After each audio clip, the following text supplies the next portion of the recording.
अहिंसा तीर्थ प्रणेता,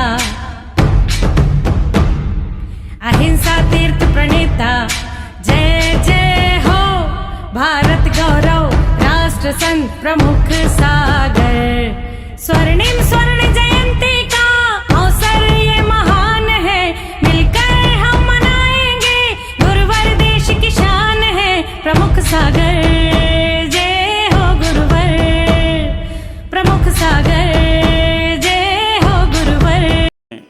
एक और कदम आगे बढ़ रहे हैं, 41 नंबर का श्लोक। और बहुत सुंदर सी बात आचार्य पूज्यपाद स्वामी यहाँ पर कहने का प्रयास कर रहे हैं। ब्रुवन्नपि नावृत्ते गच्छन्नपि न गच्छति स्थिति कृतात्म तत्वस्तु पश्यन्नपि न पश्यति ब्रुवन्नपि नवृत्ते गच्छन्नपि न गच्छति स्थिति कृतात्म तत्वस्तु पश्यन्नपि न पश्यति। आचार्य पूज्यपाद स्वामी यहाँ पर कह रहे हैं, ब्रुवन्नपि नवृत्ते, बोलते हुए जो नहीं बोलते हैं, गच्छन्नपि न गच्छति, चलते हुए भी नहीं चलते हैं, स्थिति कृतात्म तत्वस्तु, जो अपने आप में आत्मा में स्थित हो गए हैं, पश्यन्नपि न पश्यति, देखते हुए भी नहीं देखते हैं। बस इतना ही सा अर्थ है, लेकिन इसकी दुनिया बहुत बड़ी है।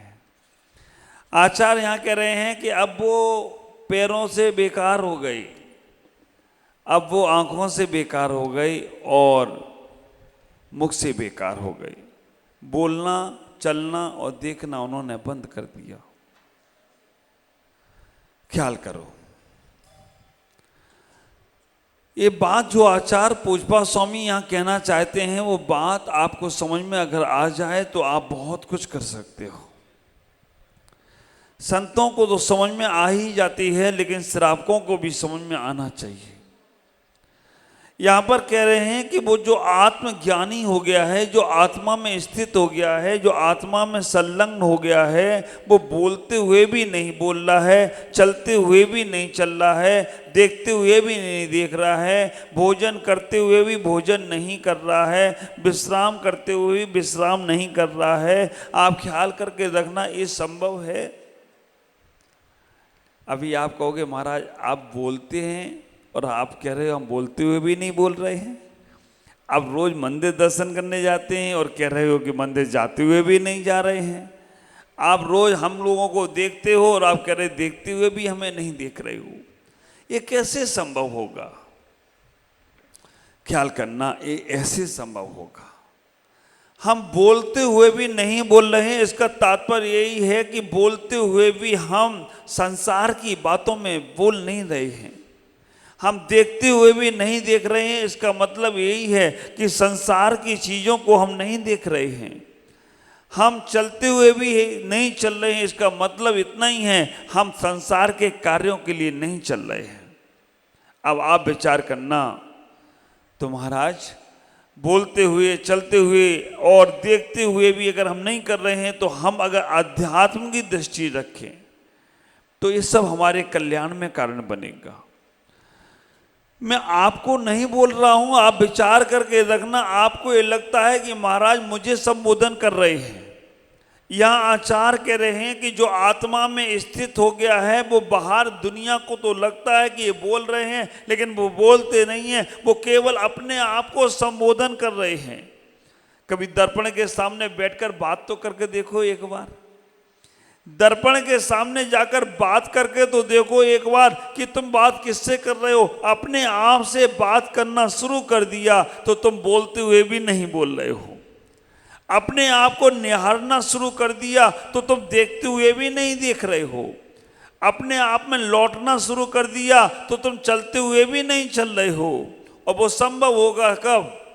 जब तुम्हारी दृष्टि, जब तुम्हारी सोच, जब तुम्हारा विचार, जब तुम्हारा गमन अपने आप के लिए होगा। बाहर की दुनिया में भी तुम्हें परमात्मा दिखने लगेगा, बाहर के लोगों में भी तुम्हें तत्व की चर्चा नजर आने लगेगी, बाहर की दुनिया में भी गमन अपने ठहरने के लिए होने लगेगा। बोलते हुए भी नहीं बोल रहे हो। आप लोग भी क्या करते हो, कान में वो लगा लेते हो, है ना। आप विचार करके रखना, सामने वाले कितने भी लोग बैठे हों, कान में आपने क्या बोलते हैं, ईयरफोन कान में लगा लिया, 10 लोग बैठे हो, 50 लोग बैठे हो, आप किससे बात करोगे? किसी से नहीं करोगे। जो कान में लगा है उसके अंदर जो बैठा है, जो बात कर रहा है, उसी से बात करोगे। तो आप विचार करना, ईयरफोन ने आपको सिखा दिया, 100 लोग बैठे हों लेकिन कान में ईयरफोन लगा है, और जिसका फोन आया है केवल तुम्हारा ध्यान उसकी तरफ ही है, उसी से बात कर रहे हो। अगर सामने के लोग डिस्टर्ब करें तो कहते थोड़ी देर चुप नहीं रह सकते, थोड़ी देर शांति से बैठ जाओ। जब वो सामान सा ईयरफोन तुम्हें दूसरे लोगों का बोलना डिस्टर्ब कर देता है, तो जिसका आत्मा के साथ ईयरफोन लग गया तो उसको दुनिया के लोगों का डिस्टर्ब पर नजर आ जाए तो कोई आश्चर्य की बात। विचार करना, जब आत्मा से तुम्हारी चर्चा शुरू हो जाएगी ना, आत्मा से बात करना शुरू कर दोगे ना, अपने लिए सोचना शुरू कर दोगे, तो फिर साहब बाहर की दुनिया तुम्हारे काम की नहीं रहेगी। ख्याल करो, अर्जुन ने केवल आंख देखने का प्रयास किया, अर्जुन ने केवल आंख देखने का प्रयास किया, और जब वो केवल पेड़ पर आंख को देखे तो वो लक्ष्य को साध सके। ऐसे ही तुम्हें संसार में केवल अपना लक्ष्य दिखे। मैं एक बात पूछूं, आप एयरपोर्ट गए फ्लाइट से अपने किसी व्यक्ति को लेने के लिए, आप रेल स्टेशन, ट्रेन स्टेशन गए, रेलवे स्टेशन गए किसी व्यक्ति को लेने के लिए, कौन को देखते हो आप? वहां पर कौन दिखता है आपको? हजारों लोग हैं, सैकड़ों लोग हैं वहां पर। फ्लाइट से उतरने वाले सब लोग अपने बैग लटका रहे हैं, कोई ट्रॉली बैग में जा रहे हैं। किसे देखते हो आप? हजारों में केवल अपने व्यक्ति को ही देखने का प्रयास करते हो, हजारों नहीं दिखते हैं। इसी प्रकार से भीड़ में बैठने के बाद भी अगर तुम्हें केवल अपनी आत्मा ही दिख रही है तो तुम देखते हुए नहीं देख रहे हो, इसमें कोई आश्चर्य की बात नहीं है। ख्याल करके रखना, क्योंकि लक्ष्य तुम्हारा क्या है? हमारा मेहमान आ रहा है, हमारा व्यक्ति आ रहा है, उन हजारों में सैकड़ों, और आप पहचान भी जाते हो। और एक इससे भी बड़ी आश्चर्य की बात, हॉस्पिटल में 50 बच्चे सो रहे हो, छोटे छोटे हाल के जन्मे। कौन बच्चा रो रहा है ये बाहर के लोग देखते हैं, ये बच्चा रो रहा है, वो बच्चा रो रहा है, लेकिन किस माँ का बच्चा रो रहा है ये लोगों को मालूम नहीं पड़ पाता, लेकिन उस माँ को मालूम पड़ जाता कि मेरा बच्चा रो रहा है। वो बच्चा बोलना भी नहीं जानता है, भाषा भी नहीं जानता है, लेकिन माँ समझ जाती है कि मेरा बच्चा रो रहा है, और माँ उठकर अपने बच्चे को उठा लेती है। तुमको तो पता भी नहीं चलता है। ख्याल करना, इतना ज़्यादा जब हमारा मन एकाग्र होता है ना, जब मेरे मन में एकाग्रता आती है, जब हमारा अंदर की तरफ भाव जाता है, तो संसार की क्रियाएं करते हुए भी नहीं कर रहे हैं ऐसा ही एहसास होता है। ख्याल करो, सोचने का प्रयास करो।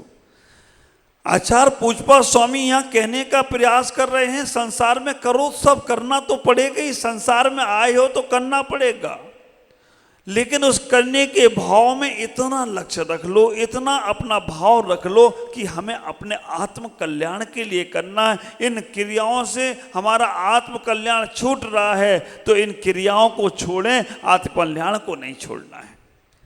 हमें ये भाव दशा रखकर कोई भी कार्य करो। हमारे आचार्य ने तो यहाँ तक कह दिया, अगर विवेक की क्रिया, अगर आप कोई भी क्रिया अच्छी से अच्छी क्रिया विवेक के साथ करते हो तो पुण्य का बंध तो होगा ही होगा, कर्म निजरा भी होगी।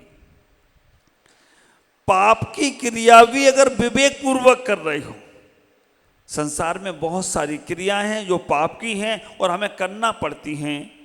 पाप की क्रिया भी अगर विवेक पूर्वक कर रहे हो, होश पूर्वक कर रहे हो, सावधानी के साथ कर रहे हो, तो आप ख्याल करके रखना वो पाप की क्रिया भी तुम्हारे पुण्य में कारण बनेगी।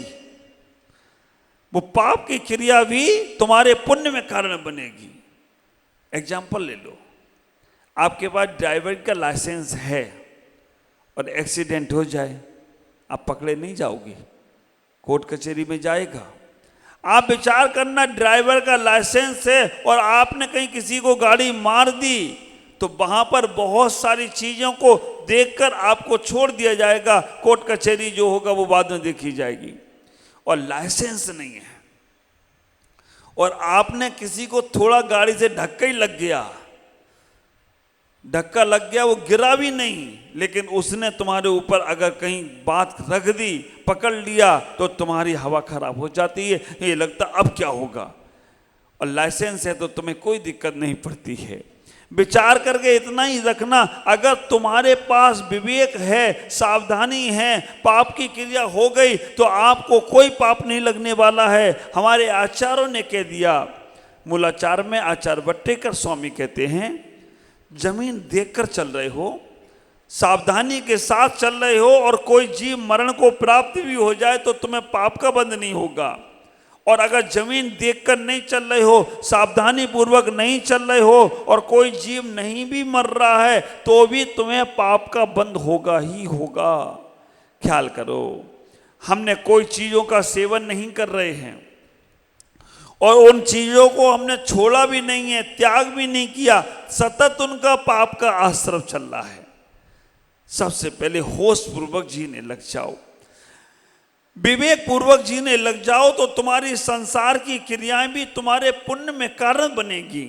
मुझे पूरा विश्वास है, अगर आपके अंदर जागृतपना आ जाए, आपके अंदर सावचेतपना आ जाए, आपके अंदर होश पूर्वक क्रिया करने का विवेक आ जाए, तो जो भी तुम करोगे वो सब तुम्हारी पूजा होगी, जो भी तुम करोगे वो सब तुम्हारा ध्यान होगा, जो भी तुम करोगे वो सब तुम्हारा आत्म कल्याण में होगा। केवल होश, विवेक, सावधानी, समझदारी जागृत करो।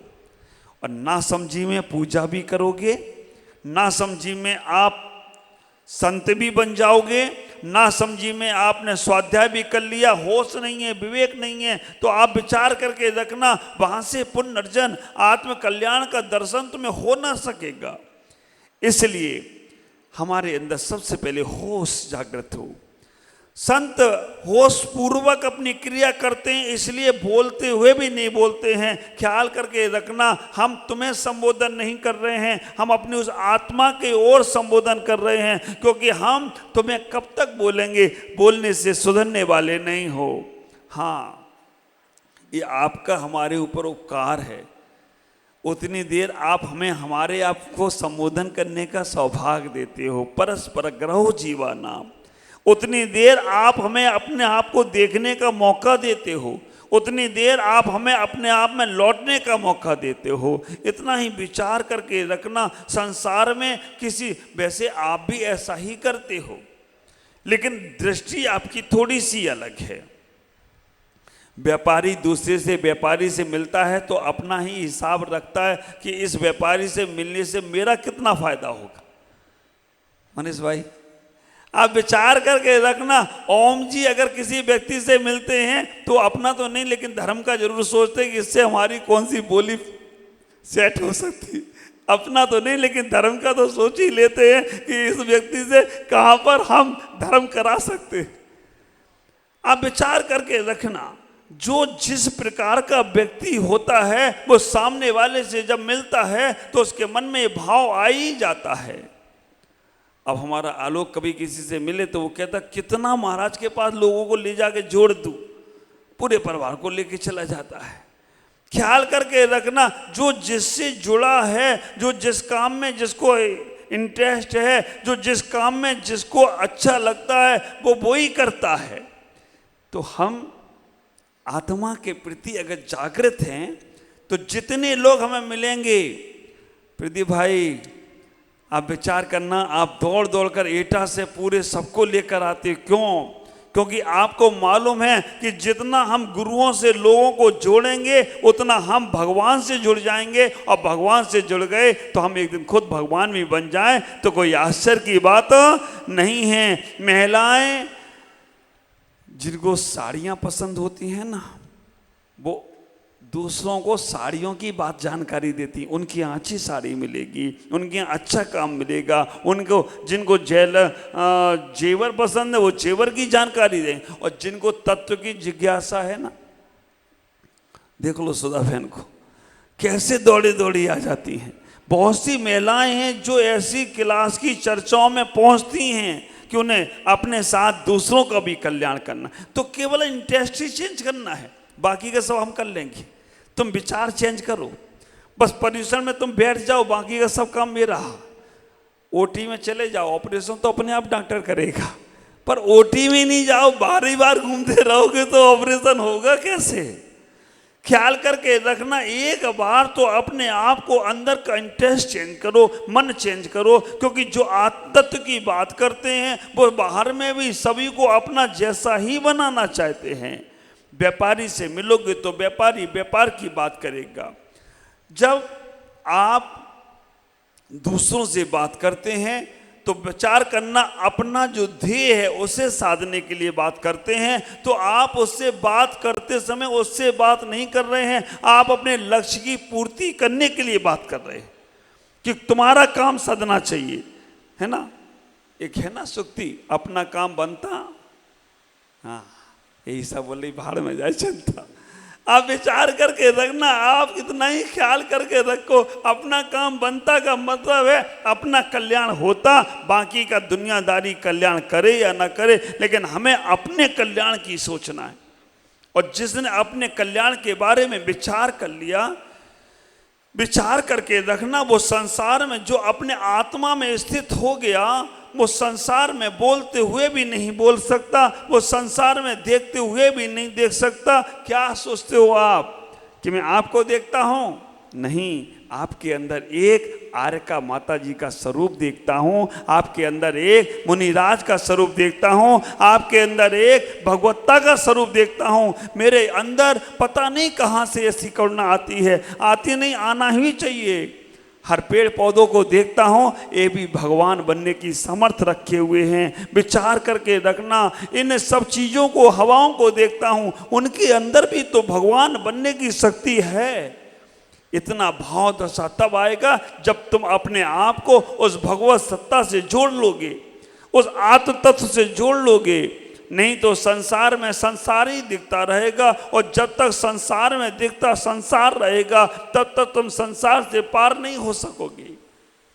विचार करना, एक बार एक सन्यासी की कुटिया में लोग आहार देने जाते थे, भोजन करने जाते थे, भोजन कराने जाते थे, और भोजन देने के लिए जाते थे। उस सन्यासी की कुटिया में नगर में बाढ़ आ गई, पानी चारों तरफ भर गया। चारों तरफ जब पानी भर गया तो जो लोग भोजन देने जाते थे, आहार कराने जाते थे, उनने कहा अब मैं कैसे जा पाऊं, क्योंकि चारों तरफ पानी ही पानी है, चारों तरफ बाढ़ ही आई हुई है। इन बाढ़ में से निकलकर मैं कैसे उस सन्यासी को आहार कराने जाऊं। वो एक संत के पास गए, संत से कहा लो पानी, बोला और पानी आ भी गया। गजब यार, ये तो पानी भी सुन लिया मेरी बात को।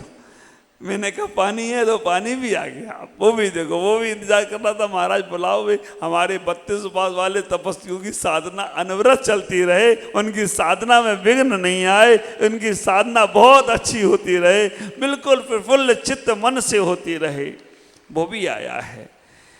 इतना ही विचार करना, सन्यासी से जाकर कहा कि उसको हमें आहार देने जाना है, भोजन कराने जाना है, कैसे जाऊं। एक संत के पास पहुंचे, संत से कहा कि जाओ। संत से कहा कि मुझे उन्हें भोजन देने जाना है, आहार देने जाना है, और ये पानी चारों तरफ भरा हुआ है, और इस नदी के उस पार उनकी कुटिया है, कैसे जाऊं। वो संत ने कहा कि नदी से कहो कि अगर वो संत उपासे हों, संत अगर भूखे हों, संत को अगर भोजन की चाह हो तो हमें रास्ता दे दो। हमें उन्हें भोजन देने जाना है। वो अगर उपवास उनका चल रहा हो तो मुझे विचार करना। जब वो सच्चे भक्त ने ये बात उस नदी से कही तो नदी ने तुरंत रास्ता दे दिया और वो जितने भक्त थे वो नदी पार कर कर उस संत को आहार दे आए, संत को भोजन करा दिया, संत को सब कुछ दे दिया। संत को भरपूर भोजन कराने के बाद जब वापस लौटे तो फिर नदी में बाढ़, पानी भर गया।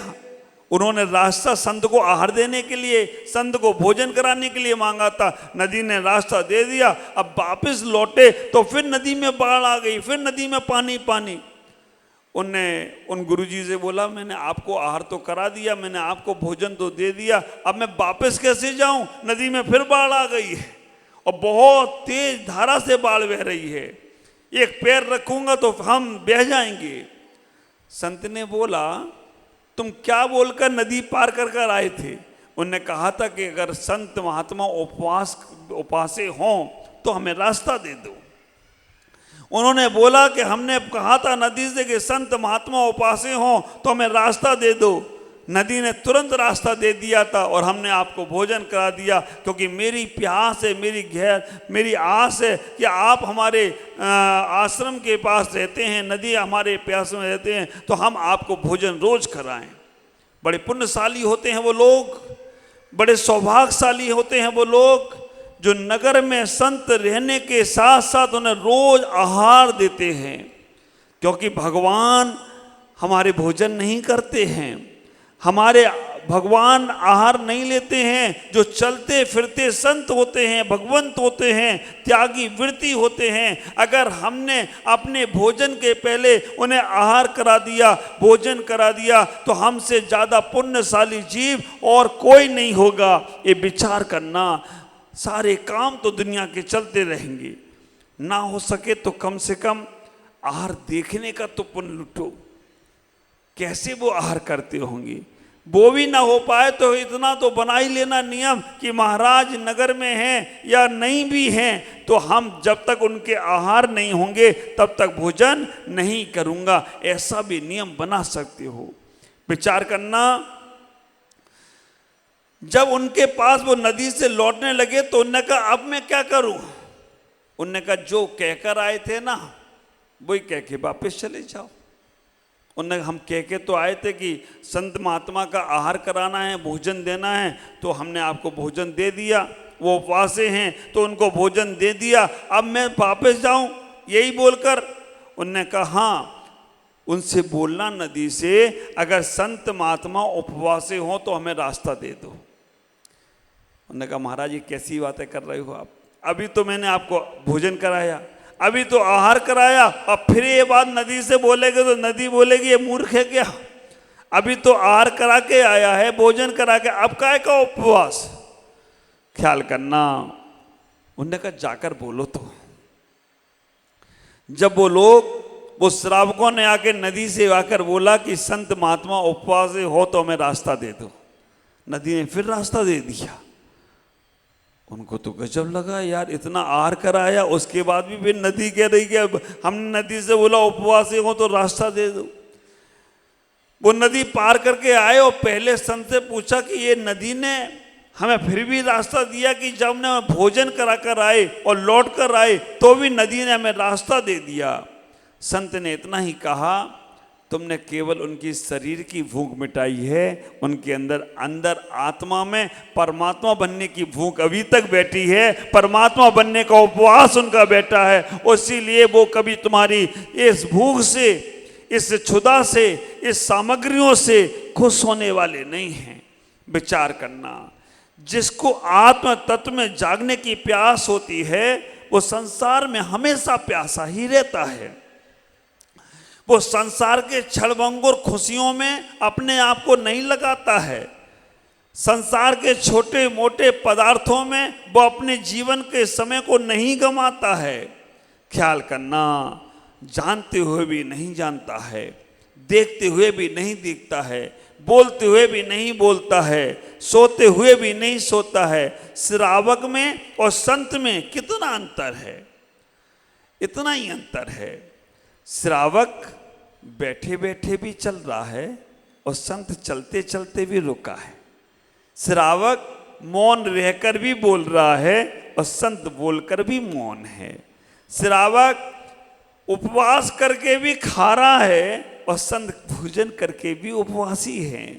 श्रावक विचार करके रखना, श्रावक दुनियादारी से बचकर भी दुनियादारी में लगा है और संत दुनियादारी में लगकर भी अपने आप में लगे हुए हैं। क्या कारण है? इसका कारण केवल इतना ही है, संत ने अपना मन रोक लिया और श्रावक का मन चालू है।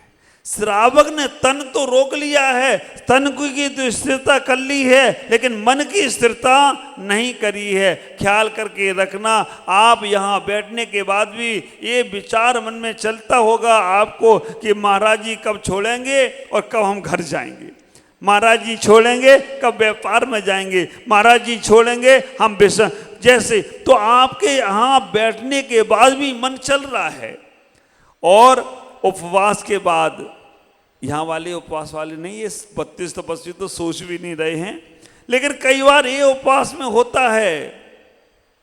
कई बार उपवास के बाद ये स्थिति बनती है कि लोग उपवास तो करते हैं, लेकिन कल की प्लानिंग की पालना कैसे करेंगे, पालना में क्या क्या लेना है, तो उनका उपवास नहीं उल्लंघन हो जाता है। विचार करके रखना। तो हम इतना ही जीवन को समझने का प्रयास करें, हम मन में सोच लें। ख्याल करो, आचार्य पूज्य स्वामी यहां पर कह रहे हैं इस 41 नंबर के श्लोक में कि अगर तुम्हारी अंदर स्थिरता आ गई, द्रव मोक्ष अभी नहीं हो सकता, द्रव मोक्ष अभी नहीं हो सकता, लेकिन भाव मोक्ष में अभी कोई भी बाधा नहीं है। भाव मोक्ष कर सकती हो। द्रव मोक्ष का मतलब है 8 कर्मों से रहित होना, ज्ञाना बढ़नी, दर्शना बढ़नी, वेदनी, मोहिनी, आयु, नाम, गोत, अंतराय, ये 8 कर्मों से रहित होना द्रव मोक्ष है। भाव मोक्ष के लिए क्या? केवल राग और द्वेष छोड़ना है। अगर आपने राग और द्वेष छोड़ दिया तो समझ लेना आज भी तुम्हें भाव मोक्ष हो सकता है। आज राग और द्वेष छोड़ना वो भी मुश्किल है, लेकिन मैंने उसके लिए तरीका बताया आपको कि राग और द्वेष नहीं छोड़ पा रहे हो तो हर अच्छी वस्तु से राग करो, शुभ लोगों से राग करो, शुभ क्रियाओं से राग करो। नहीं छोड़ पा रहे हो, मन में आता है।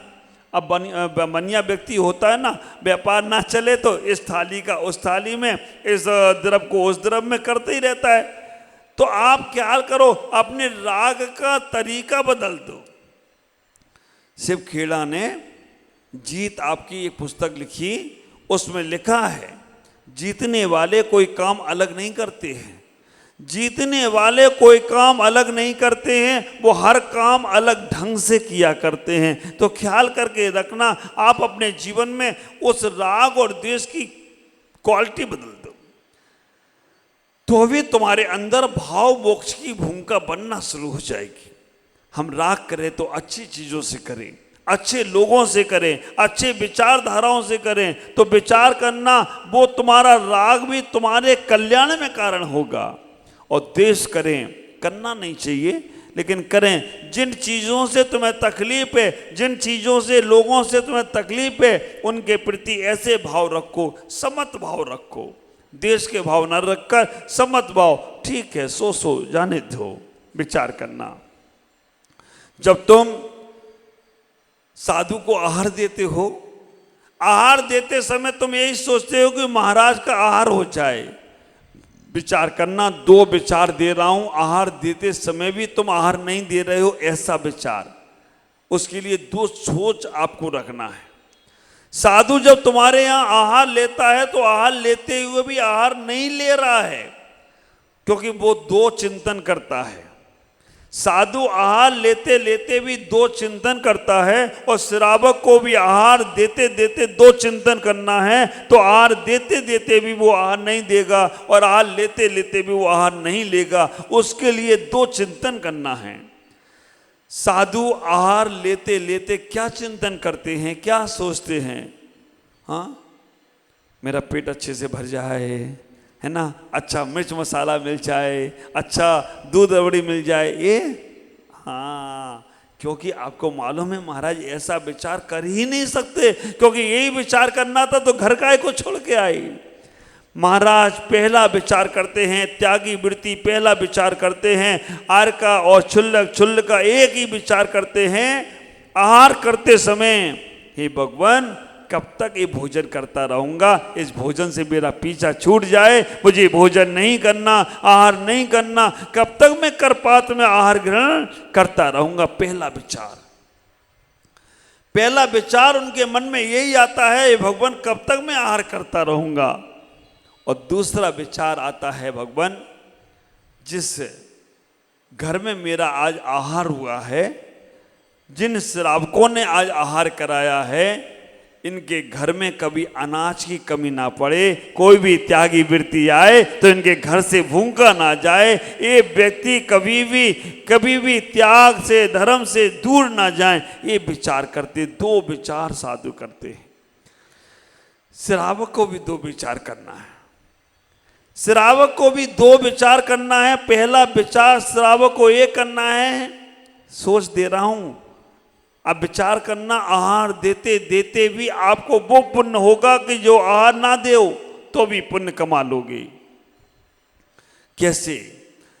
पहला विचार करना है श्रावकों को आहार देते समय, हे भगवान कब तक मैं इन कर पात्रों में आहार देता रहूंगा, ऐसा पुण्य मेरा कब आएगा कि मैं भी ऐसे आहार ले सकूं, मैं भी ऐसे ही वृत्ति त्यागी बन सकूं, ऐसा जीवन मेरा कब आएगा भगवान। ये विचार करना शुरू कर दो। ख्याल करके रखना, जैसे विचार होंगे वैसा ही आचार होगा, और जैसे आचार होगा वैसे ही संस्कार होगा, और वैसा ही तुम्हारा निराकार होगा।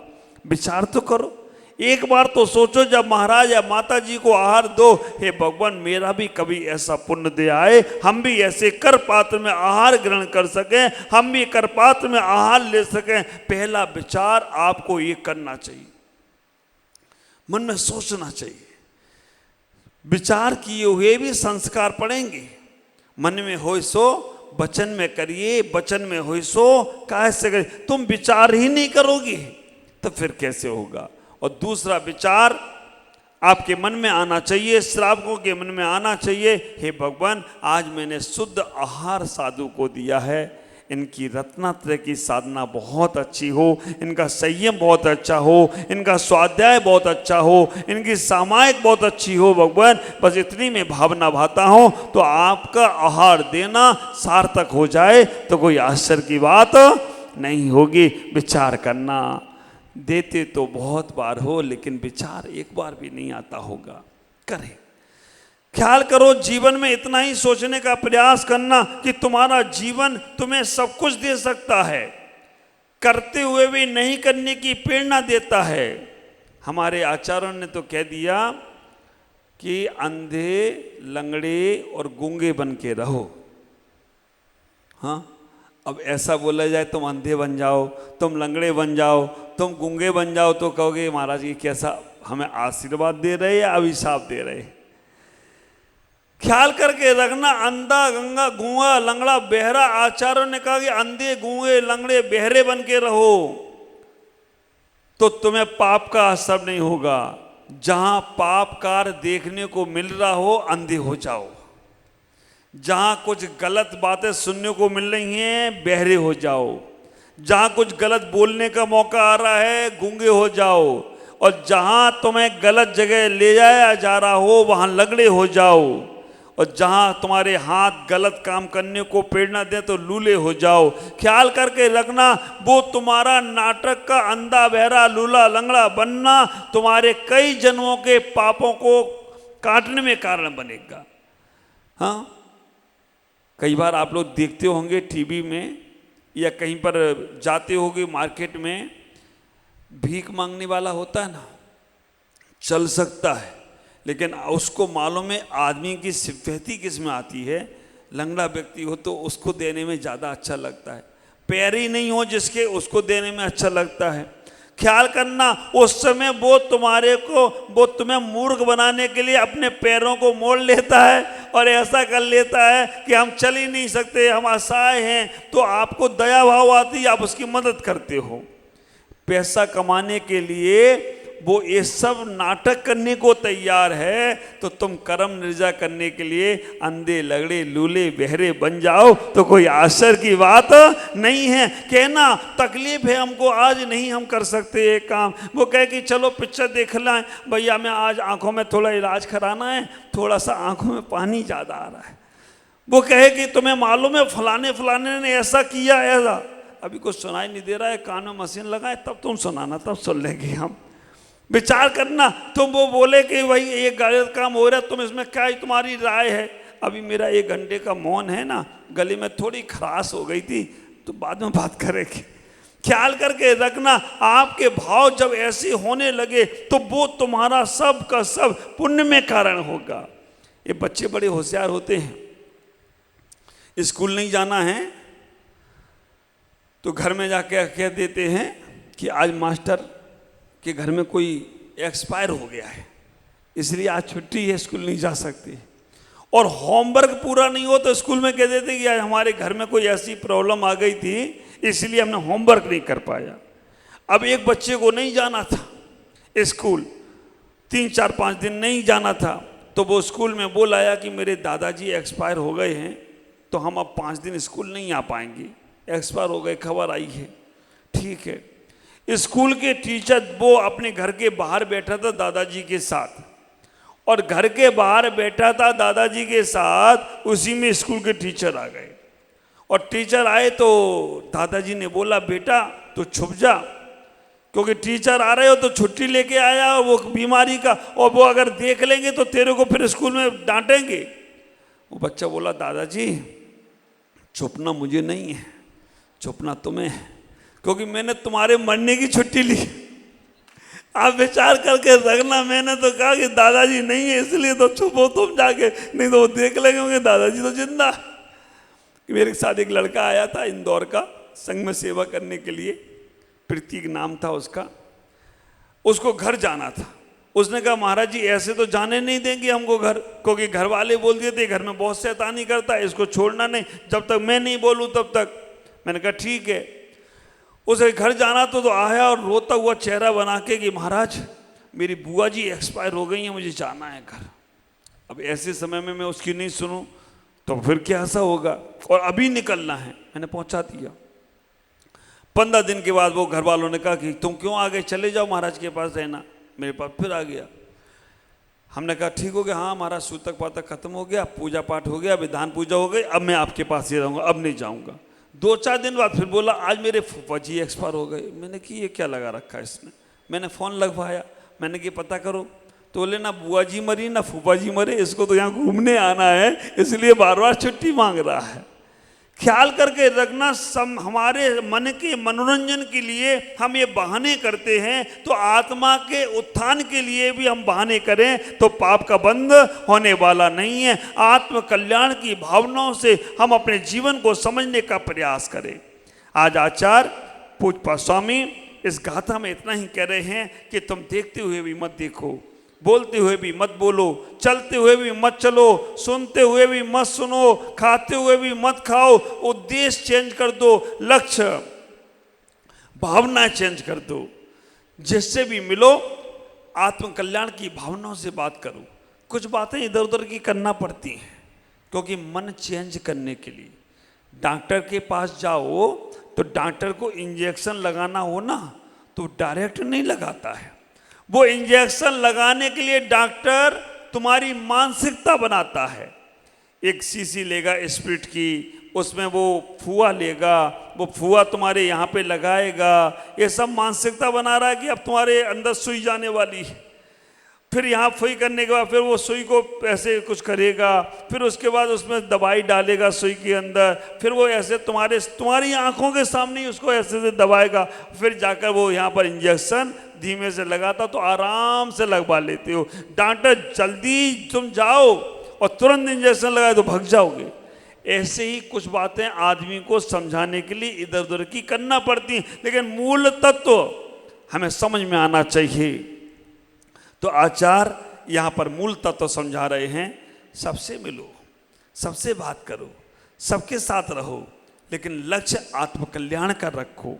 व्यापारी व्यापारी का लक्ष्य साधता है, महिलाएं अपने लक्ष्य साधते हैं, संत अपना लक्ष्य साधते हैं। अपना लक्ष्य साधते समय ये नहीं वो तुम्हारे जैसे हो जाते हैं, वो अपने ही जैसे रहते हैं। तुम्हारी बातें कर कर थोड़ा सा तुम्हारा मन बहलाया और फिर धीमे से इंजेक्शन लगा दिया कि आ जाओ बेटा इस लाइन में तो कल्याण होगा, नहीं तो उसी स्पिरिट में घूमते रहो तो कोई आश्चर्य की बात नहीं है। इसीलिए समझो, जानो, इस चातुर्मास तुम्हें मिला है, इस चातुर्मास में अपना इतना परिवर्तन जरूर कर लेना कि बाहर की दुनिया बाहर दिखने लगे और अंदर का आत्म तत्व में अंदर दिखने लगे।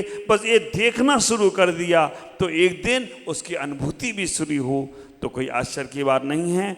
पर्युषण महापर्व में आप इस सब लाभ लेंगे, मुझे पूरा विश्वास है। आज इतना ही। ओम नमः जय गुरुदेव।